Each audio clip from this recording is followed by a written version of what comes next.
Maupay nga gabi mga kamarites dida, charis. So, yun nga gabi at tara og diak niyo magluluto kitahin at tayhin manok. So, amo ito aton mga rekados dida mga kamarites. Ginhugasan ko na ito nan atay. Syempre, alang man na dere hugasan, mahugado ito. Charis. So, amo nga mga kamarites tak mantika. Ini nga mantika, mantika himbaboy, di ba? Amo ito hiya pag mahagkot. Syempre, nakaturog ko na ito.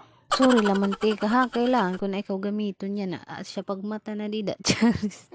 Balita ko siya na ito, nagbutang la ako ng mga dirigudda mo nga asiti. Kaya syempre, dire pwede oily. So, amo na ito.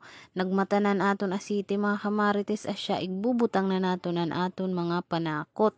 Ada kay ada naman ton mga kamarites o kayon tala ito kung taloy. Kung taloy. So, amo na ito. Isusunod liwat nato nan aton atay. Syempre, an aton kuan. Ano to the main ingredients, chari. So, amo na ito mga kamarites.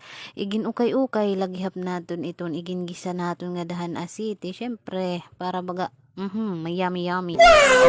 Ada kaya din nakita sunod na step mga marites, amo na ito butangan na naton hintuyo. And syempre, di mawawaraan aton suoy. Kay syempre, amo ton adobo. So, amo na ito mga kamarites, nga gimbutangan gihap naton hinpamparasa. Syempre, magic sarap.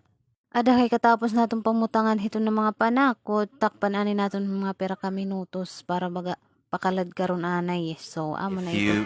Ada kay makalabayan mga pera ka minutos mga kamarites, adi na naluto na an aton ataya, agid daw karasa. Pagalat ako. Ada kay tara pa nga nakita pagkuhit na.